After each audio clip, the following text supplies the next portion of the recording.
So all those that have not yet registered can still go and register. Okay, darling. Can't she tell Namtale to go and register because she didn't? Yes, the Electoral Commission of Zambia has extended the voter registration for 15 days. If you registered in 2020 or during continuous registration of voters and you still have your voter's card, you don't need to register again. The following services will be provided: new registrations, replacements of lost, destroyed or defaced voters' cards, transfers from one polling station to another, claims for omission on the register of voters, corrections of clerical errors, and removal of deceased voters. Registration centers will be open daily from 08 to 17 hours including weekends. Note that the 15 days of voter registration exercise will have 3 phases. The first 2 phases will last 4 days each, while the final phase will last 5 days. To find open registration centers, check on the Commission's website. Follow the link ovr.elections.org.zm/deployment-plan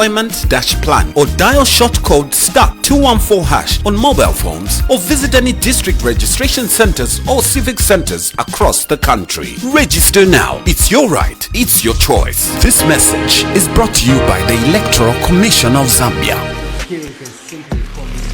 Thank you so much for having us this evening.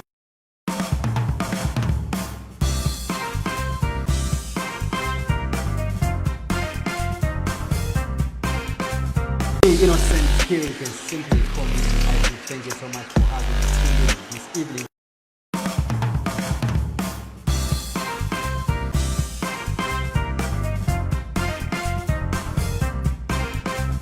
Innocent, here you can simply call me. Thank you so much for having us this evening.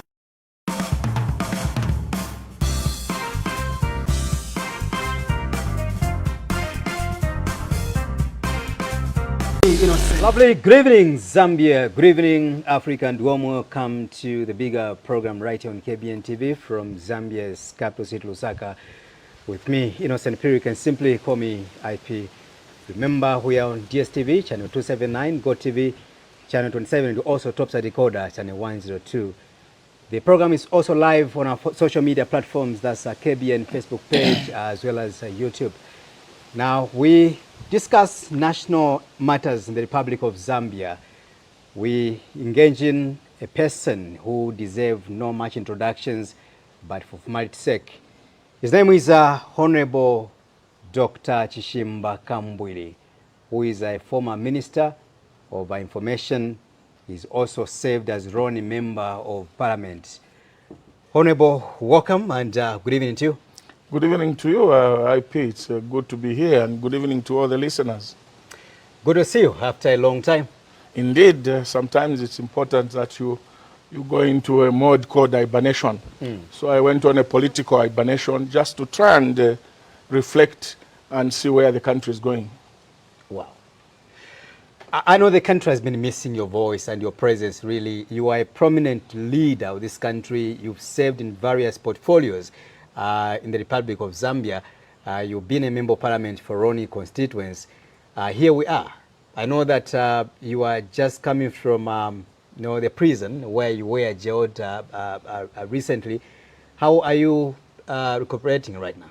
Well, as you may be aware, I really suffered when I was in prison. I was very, very sick. Not because of anything, but negligence. Because, as you may be aware, I've got chronic diseases, diabetic and hypertensive, which needs doctor's attention from time to time. But when I was in prison, I was not afforded an opportunity to see the doctors.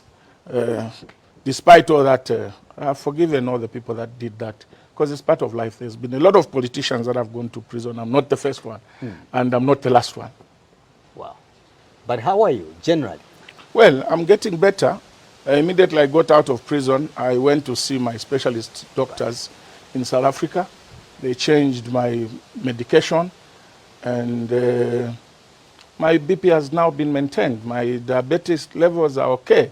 And yesterday I just came back from a review in South Africa where I was having a small procedure on my arm. You may be aware that I've had a problem since I was in an accident. But they've started a certain procedure which I cannot disclose, just to try and sort out my arm. the doctors advised me, because without the hamstring, I feel a lot of pain. But the doctor says, when you are feeling the pain and you are using your hand, that will be the process of healing. So I was advised to remove it, and I'm depending on painkillers, and it's getting better. The procedure that I had yesterday has even made it more comfortable. Right. Beyond your gelling, not really to trigger your emotions further, but beyond your gelling, I know that you've been through a lot, you know, Dr. Kambwili. You lost your brother, you know, Mr. Mutale. And of course, you've lost quite a number of relatives of late. The people of Zambia would want to find out, how have you managed to put yourself together? God first. God first. You see, when you believe in God and you put all your troubles, tribulations before God, you don't have a problem. And that is why, when you look at the death of my two brothers, in the same accident when we were going to Kasama for the court case, obviously you attribute it to political intimidation and political persecution, because they were escorting me to go and answer to a political case. But I can tell you that because I believe in God and I know that these things happen in life, I have forgiven whoever was involved in the death of my two brothers. And I've said, if God allowed it for them to die this time, who am I? So, in a nutshell, I have forgiven all the people that contributed to the death of my two brothers, and I've moved on. What has been your reflection so far in terms of, I mean, you having been jailed over what is described as hate speech? You know, what has been your reflection so far? My reflection is that Zambia must change the way we do politics. This type of politics where you want to come and have something like vengeance against perceived people that persecuted you when you are in the opposition must come to an end. Because this is what is causing these unnecessary tensions in the country.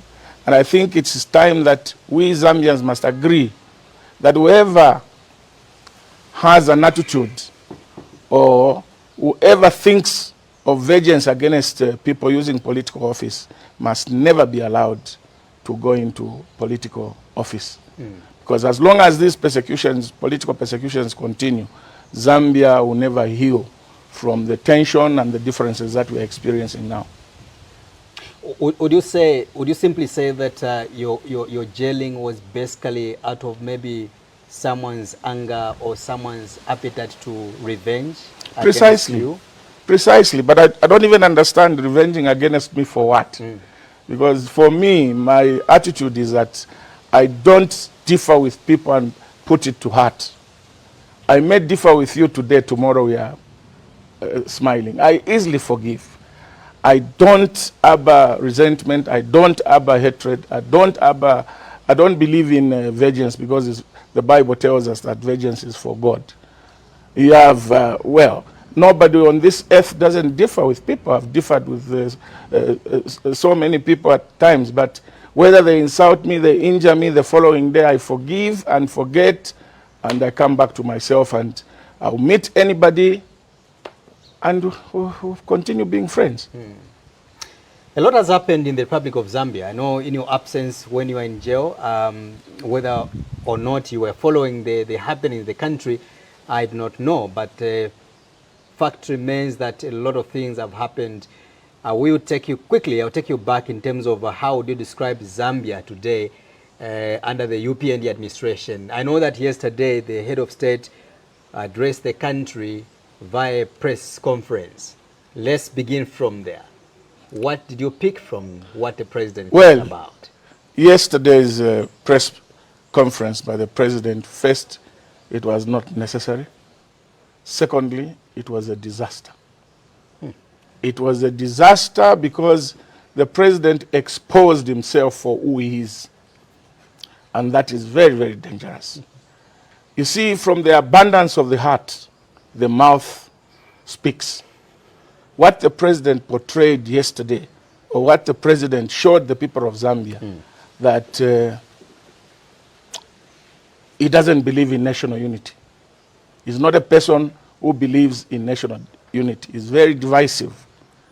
And if nothing is done by maybe the church, the elders in this country, senior citizens, to advise the president to avoid certain statements in public, then Zambia is heading for a civil war or civil strife.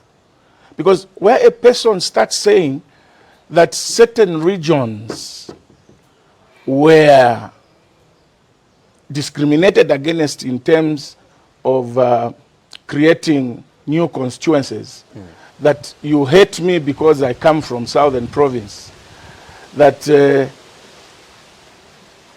certain regions have not been given an opportunity to participate freely in the affairs of this country, when the opposite is the truth. Kenneth Kaunda fought very hard to bring this country together. Kenneth Kaunda coined a motto for this country: one Zambia, one nation. And I get surprised when I look at the president's insistence on ethnicity. I am so shocked that the past 4 years, the word ethnicity does not skip on the mind of the president. Wherever he is, whatever he does, you hear him talk about ethnicity. I don't understand where he gets this notion that certain tribes are not liked in this country, and that certain tribes, certain people have an idea, or they've made the decision that certain tribes can never be in the leadership of this country, when the opposite is the truth. So, if the president does not tame his language, tame his tongue, is going to throw this country into very, very serious problems. Particularly, let me pick this issue of him claiming that certain regions in this country have been discriminated against in terms of creating new constituencies under delimitation. That is an excellent lie. That is an excellent lie. I can give you statistics from my phone for you to see how the constituencies have been distributed in this country. Right. And in my view, the only region that can claim that they've had a low, they've not been treated very well, are people in Lusaka and on the Copper Belt. Why do I say so? It is because our constitution states that delimitation shall be done in accordance with the population.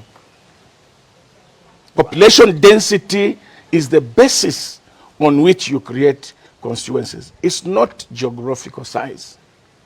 So to claim that certain constitutions are so large in geographical size and need to be delimited is an offside. Lusaka alone, let's pick Mandevu, for instance. Mandevu has got over 150,000 registered voters. Now, if they've got 150,000 registered voters, what is the population of Mandevu? Let's pick Monze, for instance, or pick Mporokoso, because Mporokoso, where I come from, is a very huge constituency in terms of geographical size. But the population is very small. Are you telling me that it is fair to give the same constituency development fund amount to Mandevu, who has close to 1 million or so residents, and then you go and give the same 25 to Mporokoso, which is large in terms of geographical size, but very small population. And if you are going to say that we are going to create two constituencies in Mporokoso, which has a relatively low density population, you are not being fair to the people in Mandevu. You are not being fair to the people in Mandevu. So when we look at delimitation, the first thing we should look at is the population. Because if you are going to follow geographical size, then you should come up with an idea where you say that those constituencies that in terms of geographical size are small, but with a lot of population, then you should say that those with a lot of population must receive 3 times the Constituency Development Fund. But our president is saying the reason why they want to do delimitation in the large geographical constituencies is for the purpose of giving them more CDF. That to me doesn't make sense. That to me doesn't make sense. Who needs more classrooms? An area where there are 1 million people and an area where there are 25,000 people. Who needs more classrooms? Who needs more hospitals? Now, if you are going to give more money to a large constituency which has a small population, and you give the same constituency to a relatively small geographical constituency but with more people, then you are being unfair. Equity is not there. So when the president talks about these issues of delimitation and creating new constituencies, he must have it in mind that you cannot give more money to a place like Mpolokoso where there are more trees than human beings. The whole purpose is to improve the living standards of the human beings. So if you give more money to Mpolokoso than you are giving to Mandevu, it means that you are being unfair to those in Mandevu and favoring the people in Mpolokoso. So this notion must not be accepted. And like I said, I can give you statistics of the distribution of constituencies in this country. And if what the president said, particularly about the people of Southern Province, is anything to go by, it's being unfair. How? To other regions. The statistics that I'm going to give you will show you that is being untruthful with his pronouncements. Let me just get this, these statistics. Right, we are here. The distribution of constituencies in this country as of today is as follows. Muchinga province has got 10 constituencies. Northwestern province has got 12 constituencies. Lusaka province has got 13 constituencies. Northern province has got 13 constituencies. Luapula province has got 15 constituencies. Central province has got 16 constituencies. Eastern province has got 18 constituencies. Southern province has got 18 constituencies. Western province has got 19 constituencies. Copper Belt has 22. Now, when you look at this distribution and you consider the census report of 2025, you would see that, in fact, Lusaka, Copper Belt have had a small deal in terms of delimitation of constituencies because they've got more people than any other area in this country, any other region in this country. So I don't understand where the president was saying some regions have been discriminated against. If he was talking about the Copper Belt and Lusaka, then he was right. But if he's talking about any other region, whether northern, southern, eastern, the distribution of the constituencies has been relatively fair to all of them. So the president was misleading the people. In fact, he's the one who wants to discriminate against certain areas in terms of creating constituencies. And I will justify my statement. Every year when there is delimitation, and by the way, delimitating constituencies is provided in the national constitution, and it says every 10 years. The reason is simple. Zambia is growing at an average of 3.5 per annum in terms of population. So you cannot keep the same constituencies when the population is growing at that rate. So every 10 years you review the population, and that is why the drafters of the constitution were very careful to give a 10-year period in which you come and review boundaries and delimited constituencies. And it must be skewed towards those areas that will have more population, an increase in population, not the size in terms of geographical size. So when you look at the president's pronouncement that they want to delimitate, and he goes to say, you want another person to come and do the delimitation and not me? And what gives him the thought that somebody else is coming other than him? You see, the Constitution is not a personal document. A Constitution belongs to all the people of Zambia. So it doesn't matter which president in the State House to do the delimitation. As long as you are following the norms, the minimum requirement, you are following the major reason that triggers constituency delimitation, which is population. It doesn't matter who's there. Because anybody who will come, who just see there's been an increase in population in this constituency, we need to delimitate, to carry out delimitation. So for him to say you want another person to come and do it and not me is also a very, very careless statement, extremely careless statement coming from the head of state. The head of state must have a language of building and uniting the people of Zambia. Now, when we talk about the president saying that he wants to delimitate, every time there is delimitation, there is a committee that is appointed to go around the country, look at the development in those areas, look at the population in those areas, and renders a report to the president. Before you do any delimitation, you need to publish that report so that you and I, every Zambian, would be able to say, oh, no, Western province now the population has increased.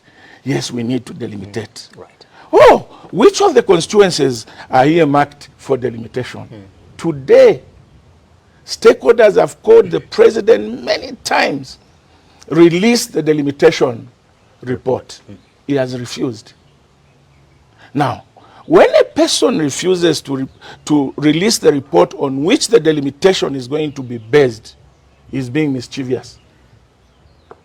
No question about it. He's being mischievous. That is why he can say some areas were discriminated, because he has got a huge motive towards delimitation. If the president wants us to support Bill 7, particularly in terms of delimitation, let him produce the report. If he doesn't produce the report, he should not go ahead with delimitation. We don't want to be caught unaware. We don't want to be caught napping. Because the basis of delimitation, like I've said, is population. Right. So let's look at, let Central Statistics Office publish the population in all the areas, in all the constituencies. And then on the other side, they give us a report of the constituencies that they want to delimitate. Then we'll support the president. We'll tell him, go ahead and delimitate. And by the way, you don't need to change the constitution to do delimitation. Even himself, HH said it when we were looking at Bill 10. I remember very well he had a marker. Yeah. He displayed the marker to the people of Zambia and said, look, Lungu should not lie to you that you need constitution amendment to delimitate. And he removed the lead, the pen lead, and said, delimitation is just this small amount of the bigger pen. His example is the pen. Meaning, therefore, that indeed you don't need to change the constitution to delimitate. Just like when President Michael Sata created new districts, 6 constituencies were created. They were delimited. Did we change the constitution? Now, the problem with our president is that what he says is not what he does. He would say something and go and do the other thing. even here, on the basis of dialogue, when we come to dialogue, we'll get to that. I want get us to that. deal with this matter first of all. So this constitution-making process has not been done in good faith. There is no way. Let's ask the British. Let's ask the Americans. Let's ask the South Africans, where you can say that we are going to do constitution amendment. First, you take a bill. When that bill is rejected in Parliament, when that bill is declared null and void by the court, you leave it in Parliament without withdrawing it, then you come and appoint a technical committee first. Which comes first? Consulting the people or drafting of the bill? Drafting of the bill is a final stage of constitution amendment. Now, if you are going to start with a bill, then you come and appoint a technical committee. And the terms of reference are exactly what is in the bill that was declared null and void. There must be something wrong with you. There must be something wrong with you. What the president should have done is that he should have said, okay, we've withdrawn the bill. Then he says, now we want Zambians to submit on what they want changed in the constitution. He appoints a technical committee. The technical committee now comes up with the terms of reference. These terms of reference are sent to the people. We should not have a constitution amendment which is driven by the president. That is very dangerous. Extremely dangerous. Presidents will come and go. Zambia citizens will remain. That is why it is important that it must be the citizens to drive the constitution amendment. It must be the citizens to suggest what should be in the constitution and not the president or the executive. Just based on that, let me just throw in one or two questions, Doc. I think this example was cited yesterday by the president when he gave an example about how Michael Sata the late, managed to delimitate some constituencies under the PF administration where you belonged yourself at some point. And according to him, he said it was just mere instructions he gave to parliamentarians, you yourselves as parliamentarians at the time, and all you did was basically to rubber stamp whatever Michael Sata wanted. So you may get a notion that perhaps one will say, an ordinary citizen will say, maybe the President Michael Sata the late did not follow the right procedure in delimitating the constituencies. That is misleading. Meaning that yourselves as members of parliament at the time, you just acted in favor of one man called the late Michael Sata. That is misleading. That is misleading. You and I know that Michael Sata, when coming up with the new districts, consulted widely. And when he made pronouncements that he was going to create these districts, we never saw any objection from anybody. We never saw any objections. We never saw the Oasis Forum. We never saw the church saying you cannot create these districts. Everybody agreed with him. And when it was taken to Parliament to make a provision, legal provision, for those constituencies, nobody, not even the UPND MPs, objected. Now this time around, you want to do a constitution amendment where 90% of the people of Zambia have said no. You have a crisis. So you cannot compare the two. Where you bring a policy, people don't object to the policy. Where you bring a policy, people object to the policy. Because power is vested in the president, and he must act for and on behalf of the people of Zambia. So if the people of Zambia say, no, we don't want this, you must stop it. If the people of Zambia say, go ahead, there was no acrimony whatsoever when Michael Sata delimited those constituencies. Everybody supported. And by the way, during the 2016 constitution amendment, the people who drove the constitution amendment was the UPND. You remember very well, at one time, they left their seats, the entire UPND MPs, and went and stood in the middle of Parliament, which was unprocedural. Because if you don't agree with anything in Parliament, all you do is you walk out or you say, question.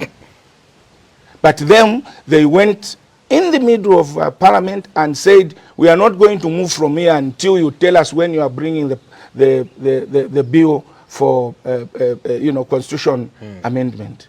And President Lungu was magnanimous enough. He said, okay, we'll take the bill to Parliament.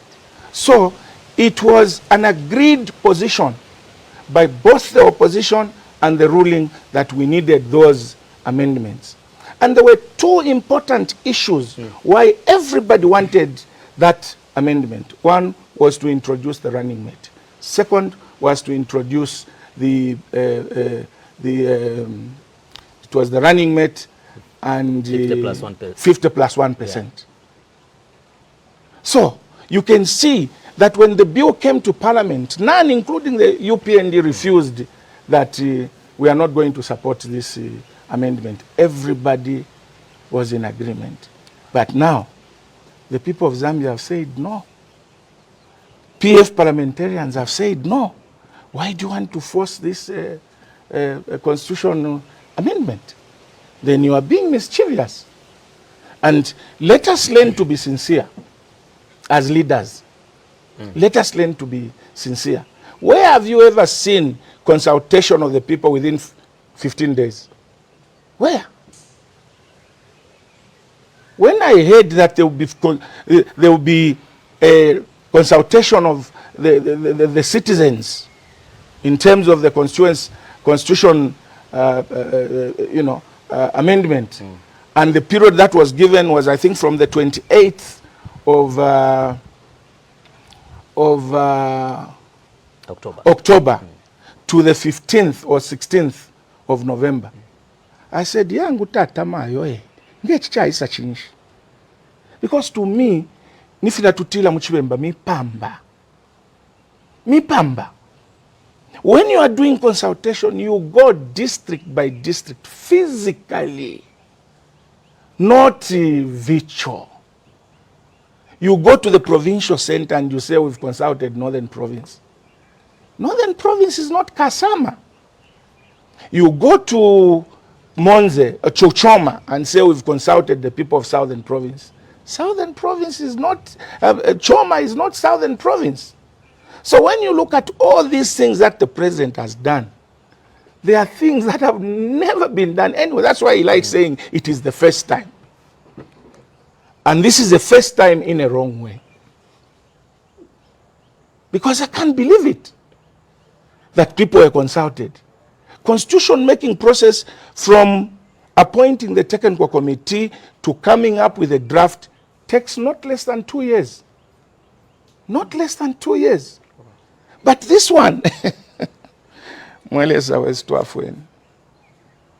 Whichever president was Mwelesa, mwabafunishe kwi. Where did you get this HH Noktuletela? Because what the man is doing is unbelievable. We have become a laughing stock. If I were him, I would have just said, forgive us, people of Zambia, I've heard your voice, that you don't want this. We move on. We are going to have the elections based on the old constitution. Because he's not being truthful. He called for dialogue with the Oasis Forum and the church mother bodies. Before they could meet, he calls a press conference and announces that we are going ahead with the constitution making process. When he's calling for dialogue on the other side. So he's not being sincere with the dialogue. And as long as dialogue does not encompass give and take, it's not dialogue. You want to go for dialogue, you've already made up your mind. And you even pronounce that for us we are going ahead. Do you expect that the other party will come for the dialogue? I want to thank the church mother bodies together with Oasis Forum because they've shown leadership. Despite the fact that the man announced I'm going ahead, They've said on Friday, we are going to meet you. Right. Well done, Oasis Forum. 2 wrongs do not make a right. Go and try your luck. But the way I know my brother is a one-way traffic. Is one-way traffic. When he decides that I'm going to do this, nobody, not even God, can tell him to change his mind. But that is not leadership. That is not leadership, Mr. President. You need to listen to the people. You are exercising that power that you have, that has been given to you by the Constitution, in the interest of the people of Zambia. And once the people of Zambia say, we don't want this, please stop it. You won't lose anything. Saying sorry is not a weakness. It's actually a strength. So we expect the president to provide leadership, even at this late hour, over this constitution-making process. And you'll be a big man. Everybody will say we are the president who listened. But let's watch the space. Is he also concerned, I think when the UPND came in power, they've been talking about prudence utilization of public funds. You know, that's something which President Hakainde Hichilema has been preaching to the people of Zambia, that look, we're here as a UPND, we will not be careless as far as public funds usage is concerned. So when you talk about the Constitution and its making process, if you ask me, maybe, I'm just saying maybe, he's also looking at preserving the resources. I think he has spoken to this matter, that we will not overspend the money on this. I know that some of you, you'd want us to perpetuate this process so that you could perhaps benefit out of this through these stakeholders or consultations. When this country has had a lot of reviews, constitutional reviews, commissions in this country, why can't we just go back there and look at non-controversial, clauses, and then put the pieces together? And that's what it's all about. Life is dynamic, my young man, IP. Life is dynamic.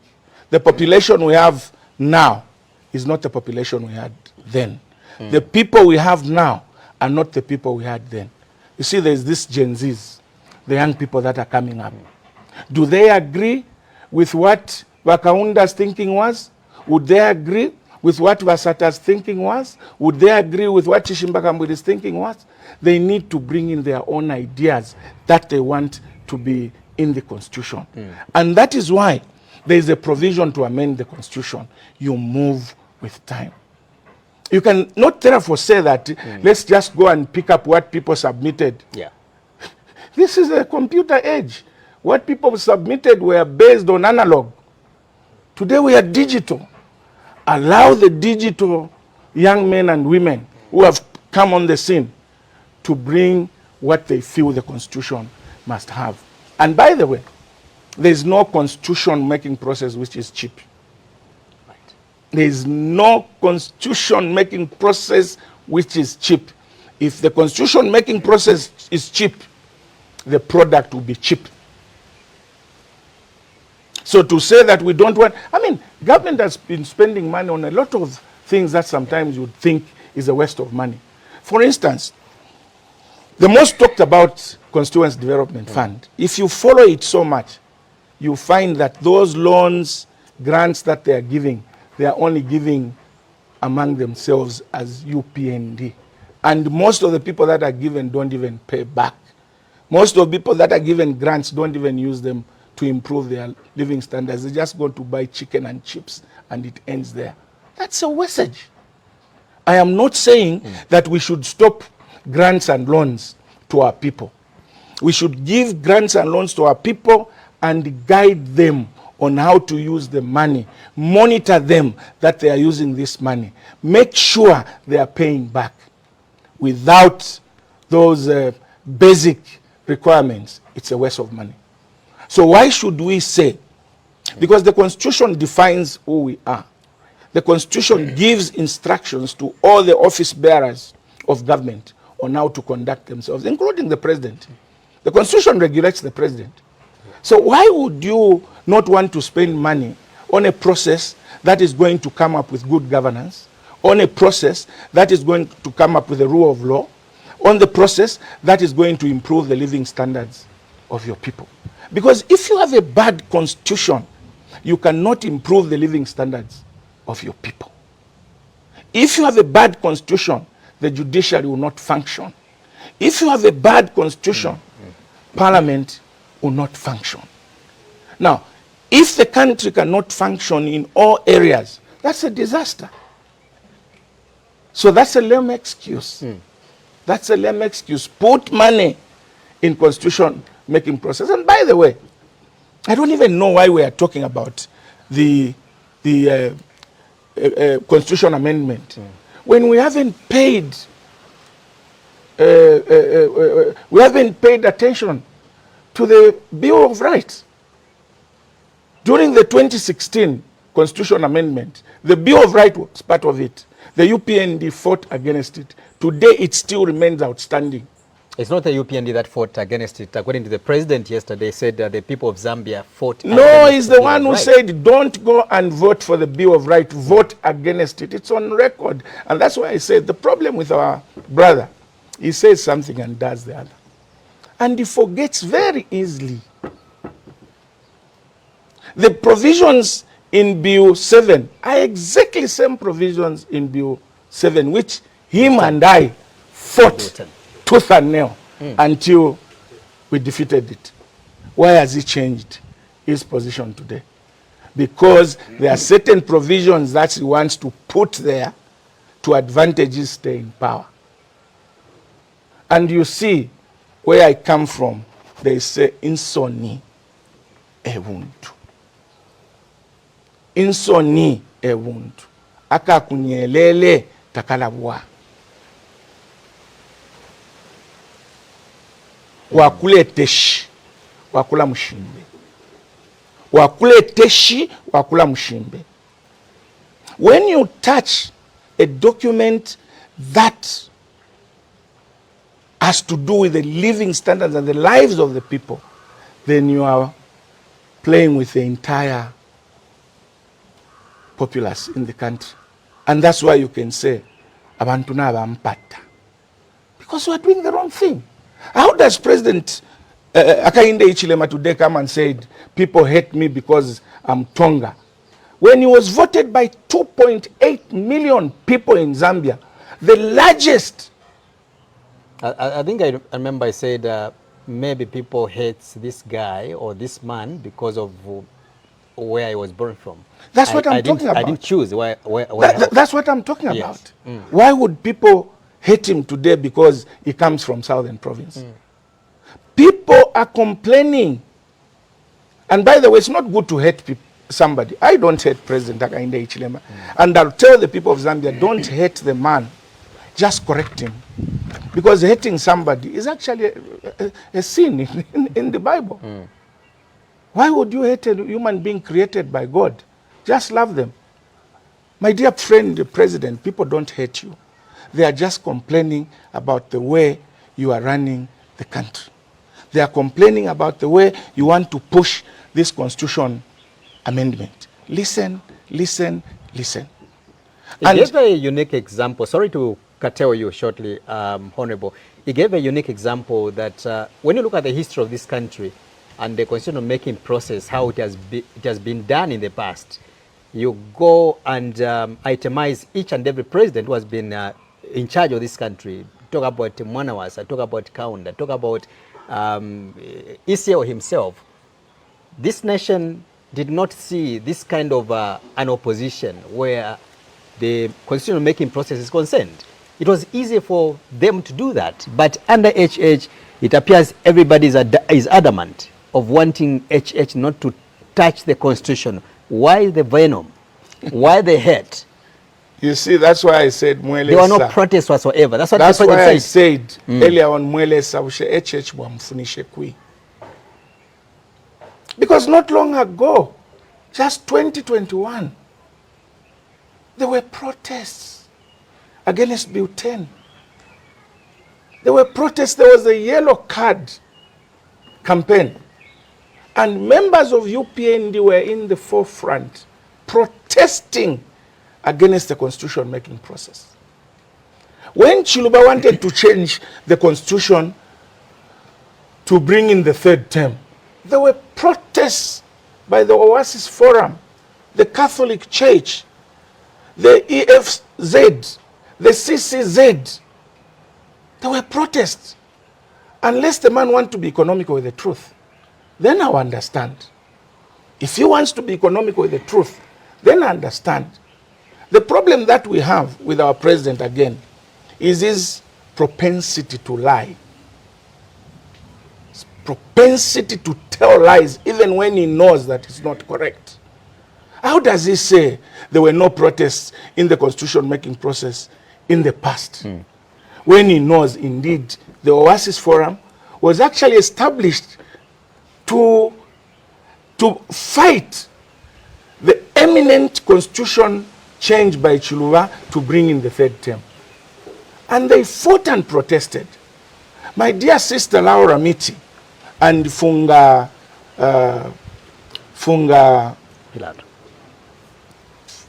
whatever is called Pilato were arrested in Great East Road when they're protesting against Bill 10. And when they were arrested, they were taken to court. The court acquitted them and said, first and foremost, it was their human rights enshrined in the Constitution to demonstrate. Secondly, that they had notified the police. They were acquitted. Are you telling me that my dear brother HH never saw all this? There has always been, when people of Zambia are not happy with something, they protest. And it's not good to stop protests. Right. Protests are a reminder to those in authority that we are not happy with this. And I don't think in the last 4 years of President Hakainde Hichilema's leadership, we have seen any protests. That is being undemocratic. We've seen them. We've only seen them on one side. Examples. We've seen them on one side. Right. We saw the University of Zambia marching from the University of Zambia campus to State House in solidarity of his leadership. That was okay for him.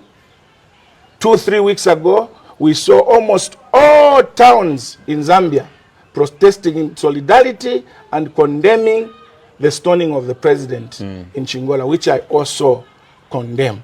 You cannot stone the president or the office of the president. What happened in Chingola was total lawlessness that must not be allowed. In fact, if I were him, heads will roll. A lot of people should have been fired. In the security wings, in the intelligence, a lot of people should have been fired. But you see, when you massage a situation, like the way the president has massaged the Chingola issue, you have a problem. And you know what causes this? It's because when you appoint your friends, your relatives, and your party members into positions like IG, you fail to remove them even when they've committed an offense. You are not being serious. Muchibembatwe bat ukutenekesha amafi na muchilonda. Ukutenekesha amafi. This Chingola issue, there should have been action that people should have seen that indeed it should never be repeated.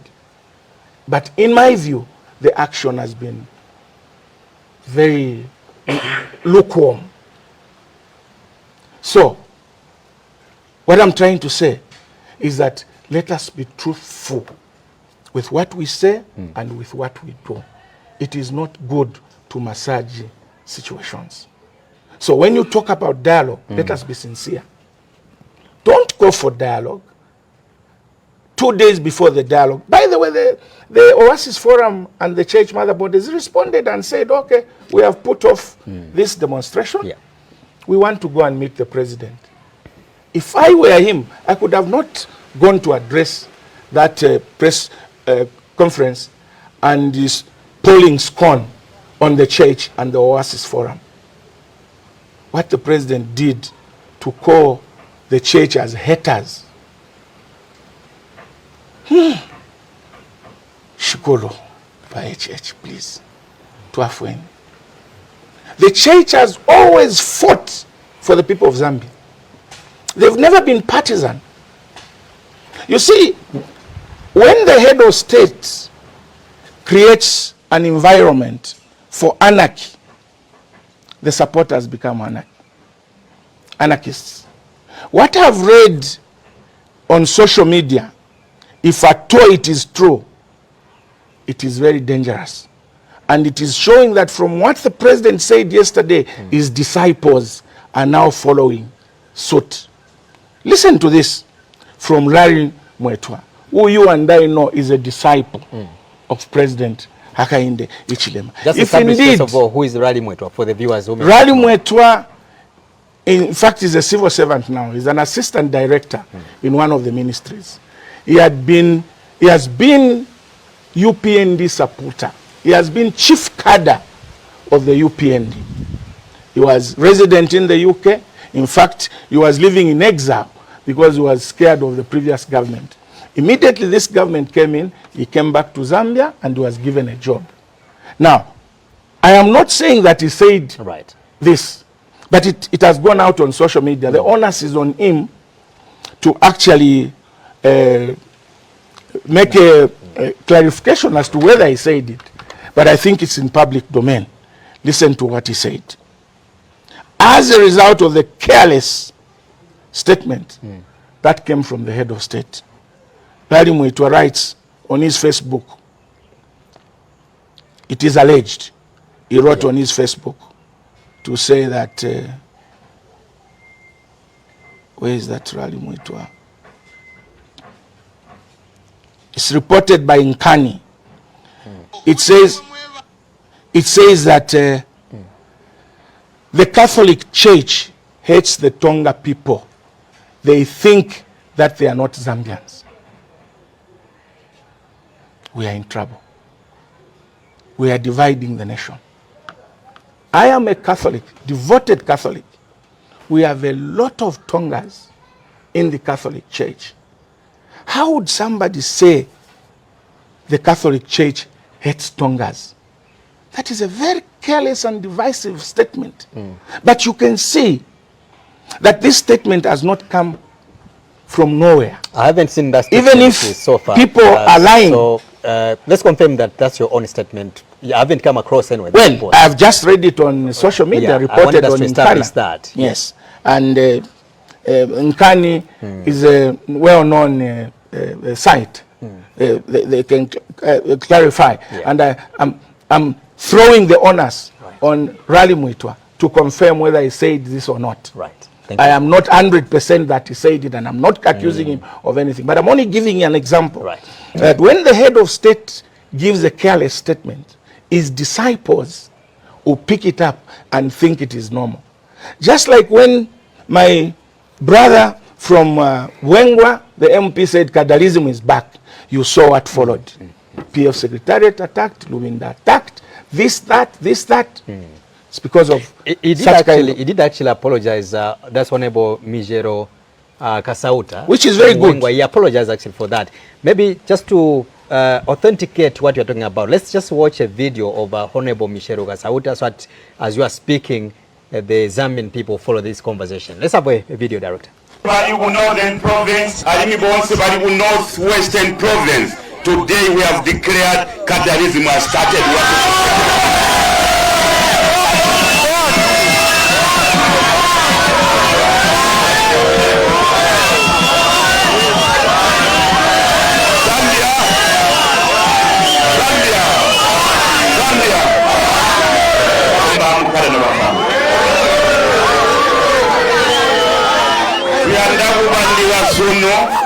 Bamboguzwa izindi ba president ne bagita declare no cadarism.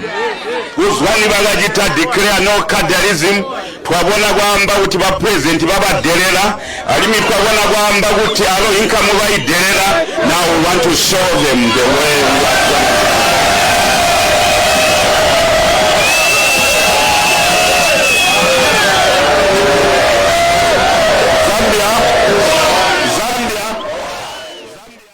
I'm hosting Honorable Chishimba Kambwili, who is the PF presidential candidate, former Minister of Information, as well as former Member of Parliament for Roni constituents.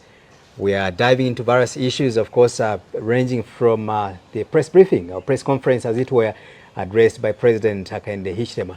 That's a video, Honorable, you referred to. Yes, that's exactly, precisely the video that I referred to. So after my dear brother said that, and the Copper Belt minister also said, made similar sentiments, the Minister of Transport and Communication Tayari said similar sentiments, the cadres thought we have now been given an instruction, a blank check, to go and commit cadreism, to go and do these things, because our leaders have given us a go-ahead. That is the danger of the president being careless in addressing the nation. When the president comes to address the nation, we expect nothing but decorum. And the message that comes from him must be that of building, national building, and not dividing the nation. You see, my brother, what he's trying to do is trying to secure the Southern Province vote. That statement was meant to secure the Southern Province vote, creating a narrative that you people are hated, and that if you don't vote for me, you vote for any other person, they will not look after you because they hate you. That is dangerous. I want to appeal to my good brothers and sisters, Bamunyinane, mweba Southern Province. Mumfwe mweba munyinane. Don't follow that narrative. That narrative is offside. Nobody hates the Tonga people. Me, I'm a good example. I've been accused before that I hate the Tonga people. Yeah. But my own daughter is married to a Tonga. 2 of my daughters are married to Tongas. There is my son-in-law in the studio. My young brother is married to Tonga. My young sister is married to a Kabeta, a Tonga. Many of my relatives are married Tongas. And you know the reason why? My family is predominantly Seventh-day Adventist. And in the Seventh-day Adventist, the main tribes there are Bemba and Tonga. And they intermarry within the church. And we accept. Insalamu shonse shobalete shaba ichebandi ukupa kubatonga ninempokelela. If I was a tribalist or I hate the people of Southern Province, I would say no, tetupe kuliyo, because I haven't to before. But I've never done that. So when I'm appealing to you, the good people of Southern Province, that don't follow the narrative from our president, he will go, Zambia will remain, and you will remain. Treat every person who stands as president. Look at his ability to perform. Look at how you are living. Is this president who is there, whether he's Bemba, is Tumbuka, is he giving us the service that we require? Don't look at a person who's telling you that they hate you. Because he's creating a narrative that you people should only vote for me because the other people hate you.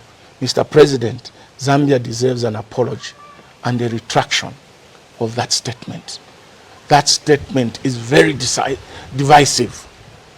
And if you don't retract, people will look at you as a very bad person, very bad leader. And that is why probably you are complaining that people hate you. You must do an introspection. Why is it that 2.8 million people just 4 years ago voted for me, and you are complaining that now they hate you? What has gone wrong? What has gone wrong? Do an introspection. How is the rating so far from where you stand? You as a veteran politician in this country, how is the rating of President Hakainde Hichilema, and how much has been ridiculed, how much is being insulted on social media, comparing to the past leaders we've had? My brother, I would say that all the leaders have had their share of criticism from the people. There's been no leader in this country who has not been criticized. All the leaders have been criticized. In fact, the person who has done more criticizing of the leaders in this country from the 1991 when we went into multi-party politics is President Hakainde Hichilema himself. He was very critical of all the presidents. Very critical. The only person he didn't criticize was Chiluba, because at that time he wasn't on the political scene. From Chiluba, there was Mwanawasa. He criticized Mwanawasa. And Mwanawasa told us, he warned us, that you see the problem with HH is they can do anything, including lying to get to State House. And today, I leave it to the people of Zambia to prove whether what Mwanawasa said was not correct. To the contrary, if you ask the UPND and maybe the president himself via the press conferences we have covered with the media, he'll tell you that this country was divided before we came in. And living up to the mandate of the UPND, which came into power to unite the country, we have managed to unite all the tribes. Today you can get employment or get a job in government not because you are IP from Eastern Province, not because you are Honorable Chishimba from Mprokoso or Northern Province, but because you are a Zambian. Lip service. Lip service. This country is more divided on tribal lines than it has ever been since 1991. I'm not counting the Kaunda days, because there was some kind of division when we just got independence, but Kaunda managed it. And that is how he coined the One Zambia, One Nation. If you remember very well, Venon Vijay Mwanga wrote a book, A Night Without the President, that Kaunda resigned one night because of tribalism. And he made sure he brought everybody together. Where we've gone wrong as a country in terms of tribal building is this tendency. A DC in Mazabuka must be Tonga. A DC in Kasama must be Bemba. A DC in Chipata must be Eastern Province.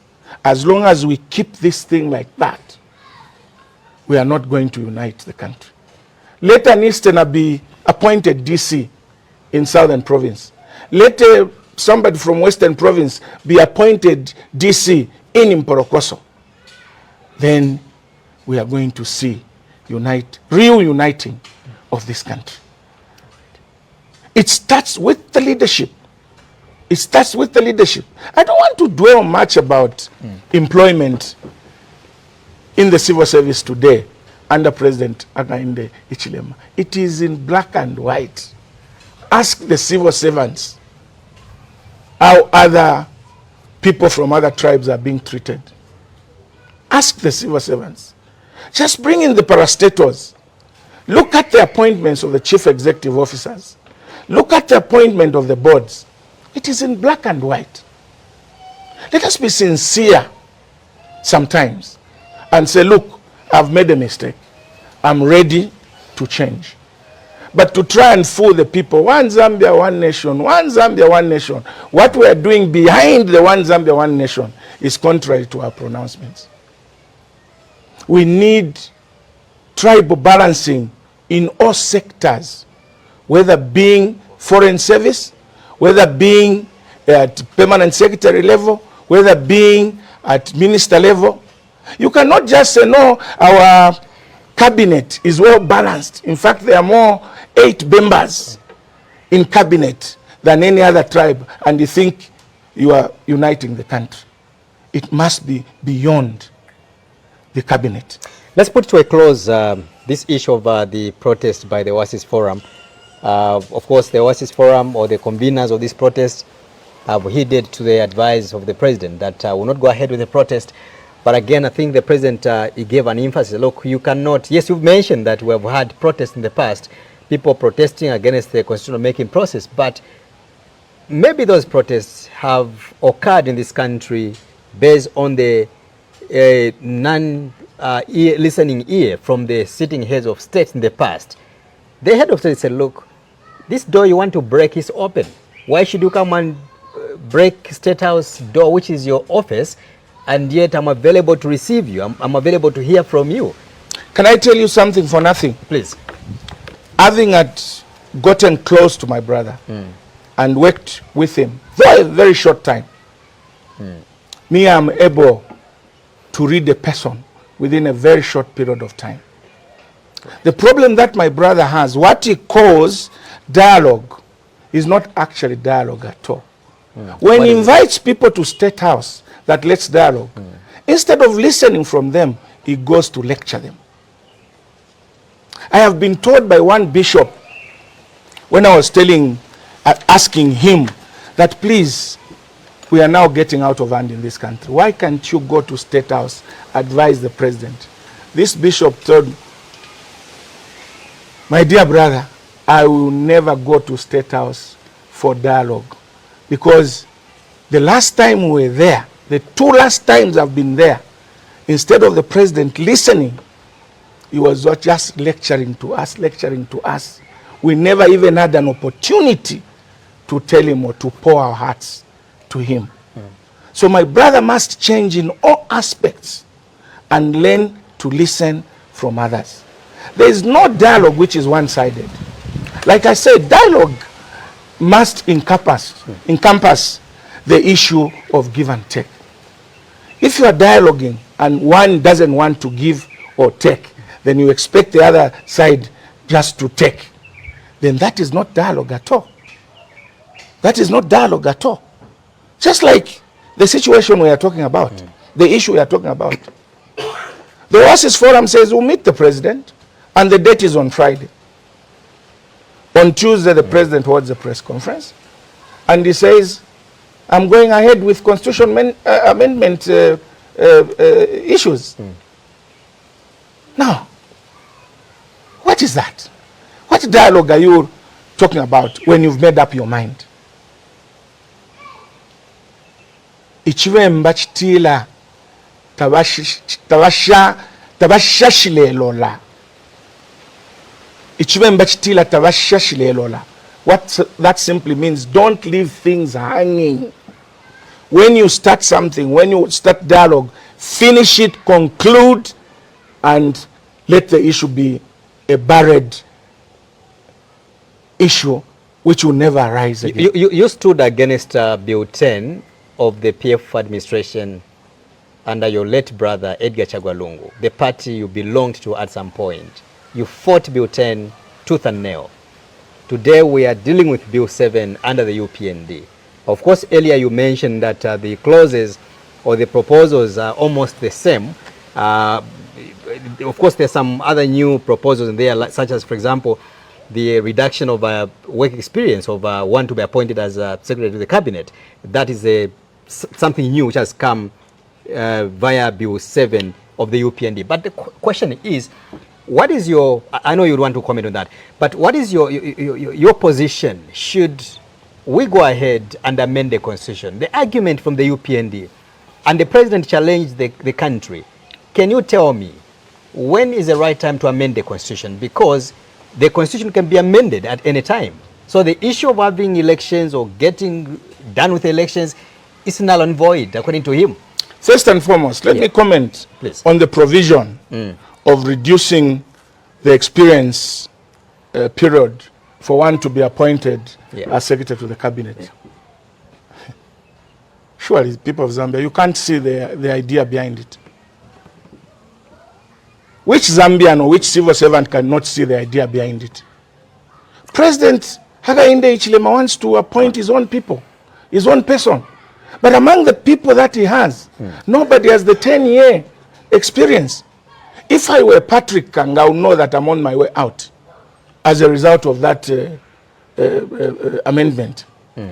We wanted, as Zambia, from the beginning, that a person who should be civil servant number one must have a lot of experience at permanent secretary level before he's appointed at at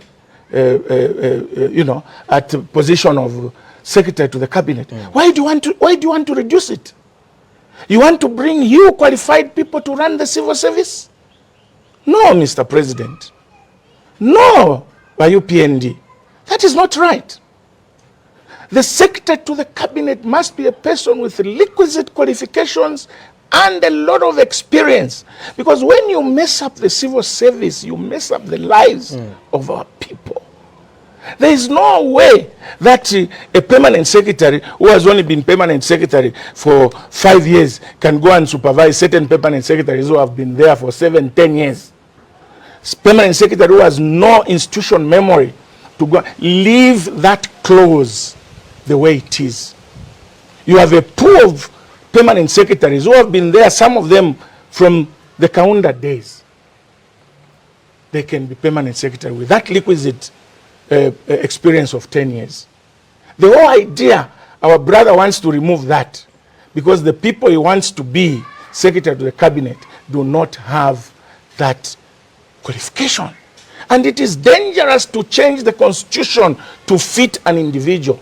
No wonder he's getting agitated and getting upset when the people say, no, we don't want this constitution amendment. Should the constitution making process go through? Should it go through? No. Bill 7 must not go through. Abash Bill 7. Bill 7 is poison. It's poisonous. Stop it. Stop it and stop it. Wakwebe mfo yakwano ko mutanshi. Ukwali nsoke takwa fuile bantu. Na alikwebele tabulapo. I have warned people of Zambia before on many issues. Don't do this. Don't do this. And mainly what I say has come to pass. So even today I'm warning you, don't accept Bill 7 the president is being mischievous. Just a few days ago, Dr. Sishua, an historian, he wrote an article exposing or alerting the country that there could be some members of parliament who have gone into cahoots with the UPND administration for a possible bribe so that this bill can go through. You've been a member of parliament. What is your comment around that? Well, to be specific and to tell the truth, maneuvers of compromising members of parliament when there are certain contentious issues have always been there at parliament. I remember during the NCC, we were approached. No, support us, we can do this for you, support us. We are going to pass a law that motor vehicles for parliamentarians will not be a loan but a grant. Some of us stood our ground and the NCC failed to go through.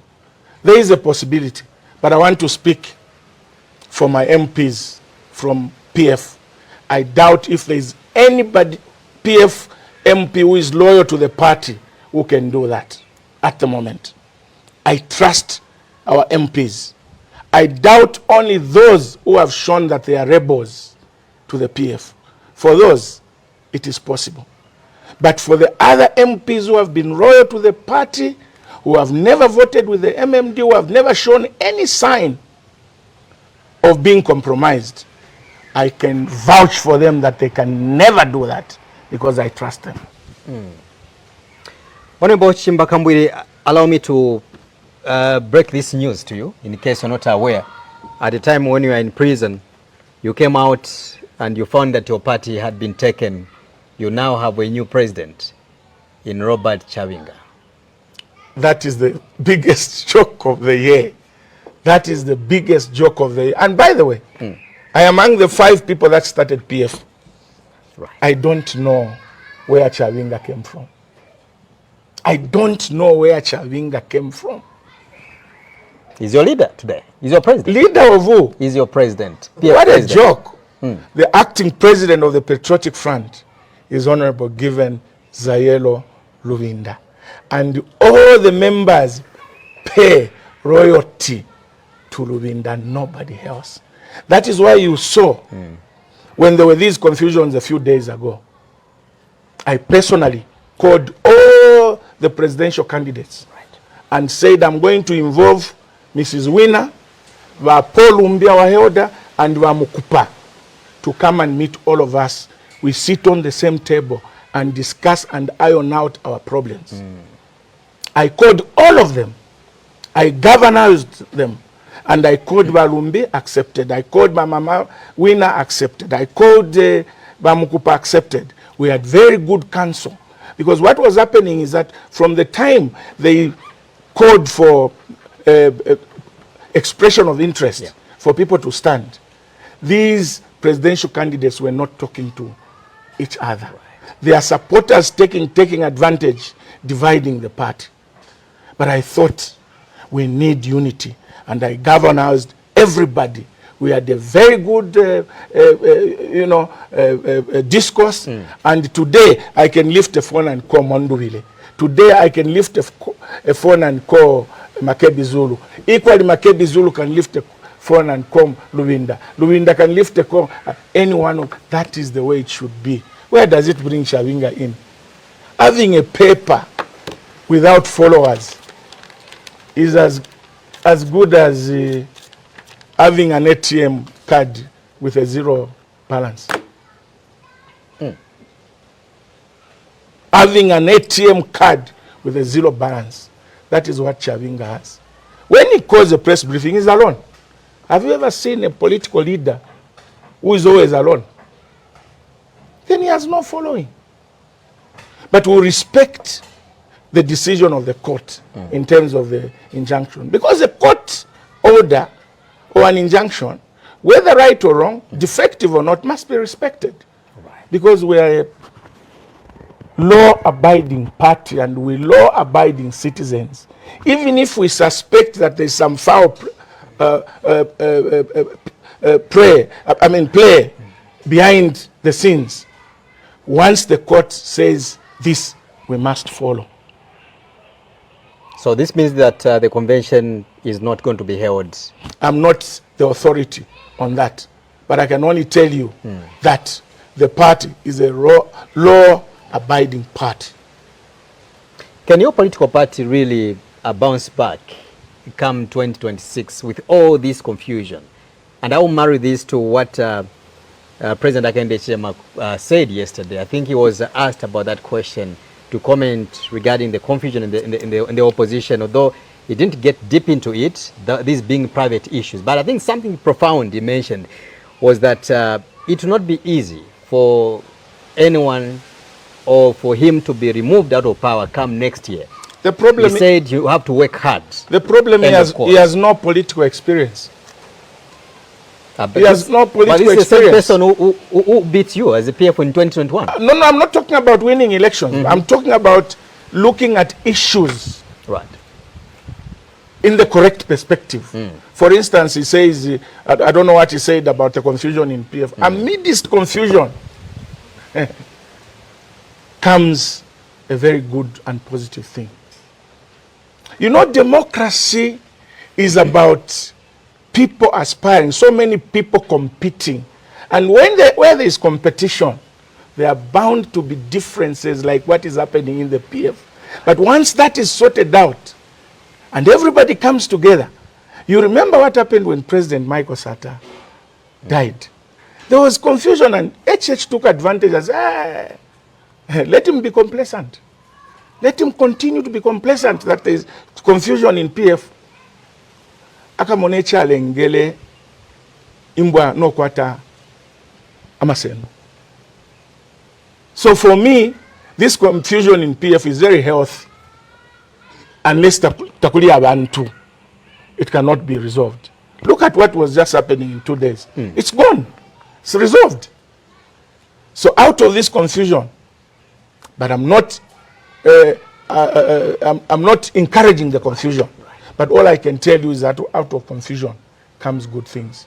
Mandela was in prison, beaten, insulted. He became president.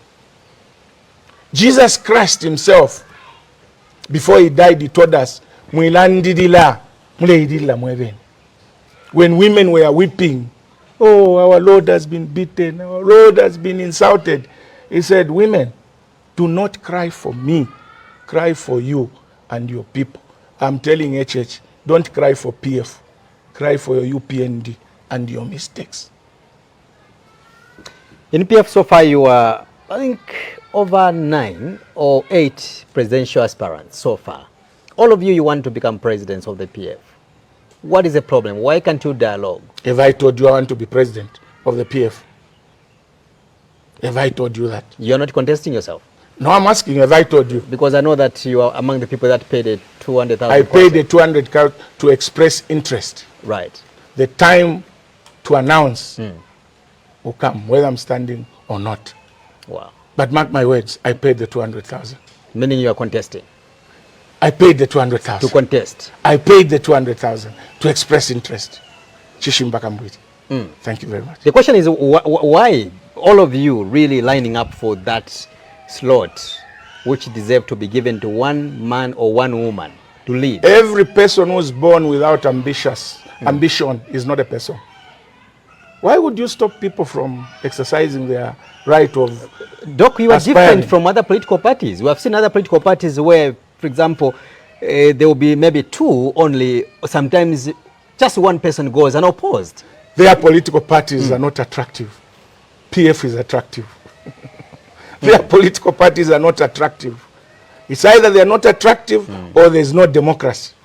What is your, as we go now, I want you to face into the camera, what could be your prediction or your future analysis? Can the UPND return power? And how has been the performance from the economic aspect? UPND came into government to deliver development. Have they delivered to guarantee them another victory come next year? What is your opinion? You know, one time, I'll tell you something. One time, we were campaigning as PF, and I think it was in Ndola. There was a young man who was competing with Banakawandami. He was competing with Banakawandami to be adopted on PF ticket, and there was a big fight. PF will remember that. So this young man came to the stage and said, ninendeba MP, I'm the incoming MP. Mwalinjishwa sana ndewina, paka fwensofu, paka benshi ndewina. Umuntu mwaishile imyoku kwebere. Iwe, uleba tuka wina, nangu chikabeshani, ni wano kwa baka la vota. Uleba tuka wina, nangu chikabeshani, ni wano kwa baka la vota. Fwe vota ni fwe. So, the people of Zambia have looked at the performance of the UPND. And the onus of voting a government in lies in the people of Zambia. Even if the president can say, wakakose sana. Nibani aleba wakakose. PFU, citizen first, or no, he's telling the people of Zambia, mukakose, bakumfuni hapo. But if the people of Zambia have decided to remove him, if they have decided not to remove him, he will remain. So let us be careful as politicians what we say when we are excited. To say bakakose sana ule tunfi abena Zambia abakuvotele when nokubombata wabomba is an insult to the people of Zambia. If I were HH, I would have said, I would depend on the people. I have performed and the people will vote me. But to say bakakose banan, even here, I cannot say that, no, PF would definitely win. We are relying on the vote of the people of Zambia. But if it happened in Malawi, it can happen here. Thank you. Doc, allow me to appreciate you and thank you so much for spending time to speak to the people of Zambia via KBN TV. You are a prominent leader in this country, as I mentioned earlier on in my preamble. Your CV speaks for itself, a fearless politician. If I'll ask this question, with all the contributions you have made to this country so far, if you were to die today, may God forbid, you're not dying tomorrow or anytime soon, only God knows. But if you died today, how would you want citizens of this country to remember you and the voice you have? That I spoke for them, I spoke for the poor, and I'll continue speaking for the poor. My being in politics is for service, nothing else. I will always do what the people want. I will not pay lip service, like what is happening today. You are being told Konkona Copper Mines is back, doing very well. There's nothing happening at KCM. You are being told Mopani is back. There's nothing happening at Mopani. Suppliers are not being paid. Contractors are not being paid. They are paid after 4 months. They are paid after 5 months. But you are telling the people everything is all right at Mopani. And I think, let me just conclude by saying, let's not mislead the people of Zambia. The president yesterday, I heard him say that we negotiated 49% shares in Mopani. That's an excellent lie. To the contrary, he sold 51% shares. We had all the shares, the 100% as government. We wanted a strategic partner, and we gave him 51%. Can you say that we negotiated 49? We just wanted, the mine was ours. We wanted a strategic partner. And instead of giving him maybe 30, we gave him 51. So we shouldn't say we negotiated. There was no negotiation on the shares. We were offloading some shares to a strategic partner. The buying of shares in Mopani was negotiated by President Edgar Lungu because Grenco surrendered when they wanted to put the mine on care and maintenance. There was pressure. You can't do this. You can't do this. In the wrong land, they said, okay, let's negotiate. We'll give you back all the shares that we held 100%. Then you pay us 1.5 billion kwacha. Is it 1.5 billion kwacha? For the new installations that we've done at Mopani, the new smelter, the new concentrator, the new shafts. So who negotiated the shares in Mopani? It was President Edgar Lungu's government and not HH. But our brother is always wants the good thing to be attributed to him and the wrong things to others. People of Zambia, there is nothing happening at KCM. What the Indians are doing at KCM, they are processing the dumps. There is no mining taking place. A little bit of it at Konkola. Nchanga underground, there's nothing happening. Nchanga open pit, there's nothing happening. So where our president gets information, Kabuswe, if you are lying to the man, you are being unfair to him. Secondly, Luansha mine. No, Luansha mine is back. 2,000 people have employed. Where? I live in Luansha. They are just still, pumping out the water. And when you talk about employment at Luansha copper mines, what kind of quality of employment you are talking about? What we want to see at Luansha is that if there will be people employed, let them be employed directly under Luansha copper mines. Don't take them to 15 MCC. Don't take them to contractors, because these contractors pay them 1,500 a month. And how do you expect a miner to survive with 1,500 kwacha a month? If you are creating employment at Mopani, let people be employed direct by Mopani. Because even those 2,000 jobs they are talking about, they are with the contractors who are paying people 2,500, 1,500, and you call that employment creation. If you are with HH in one room for just even a minute, what message would you tell him if you are to meet President Hakainde Hichilema today? Stop telling lies. Be real. Be realistic. Stop praising yourself. Let the people of Zambia praise you. Muchibemba beba tetuli shengoma we mwine no kushana ole shana. Tetuli shengoma we mwine no kushana ole shana. So this idea of we've done this, free education, we've done this will not help. What will help is let the people realize, yes, the president is working. This is what he has done for us. And let the people be coming to you and say, you have worked, Mr. President. Well done, Mr. President. Not when you are holding a press briefing, ntoteleniko. Tamletotesha, ukutamle yasuka. Tuambio, Zambia forward, this corner. When people are not responding, they are not happy. Doc, thank you so much for coming through to KBN TV. Thank you very much. Great. But let me say one thing. What the Oasis Forum and the church mother bodies have done is not a weakness, it's a strength. When you take your fights, to the Lord in prayer, spiritually, you'd win easily than a physical fight. what they have said, instead of going on a demonstration, we are going to have a prayer rally at the Cathedral of Jesus Christ the King. That's the way to go. You know, when somebody wants to poke you to commit a wrong, tell them, I can't do this. I'll do the right thing.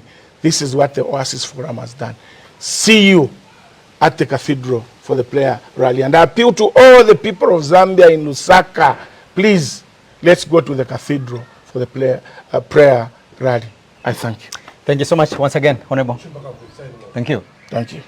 Right, I've been speaking to former Minister of Information as well as former Member of Parliament for Roni constituents, Honorable Dr. Chishimba Kambwili. Thank you so much. This is IP on the bigger program on KBN TV. May God bless Zambia. May God bless Mother Africa. Good night. Innocent Kiri can simply call me IP. Thank you so much for having us this evening.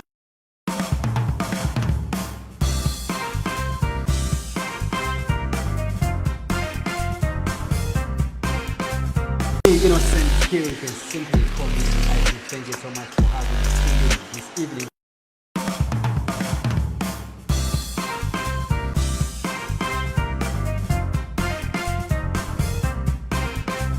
Innocent Kiri can simply call me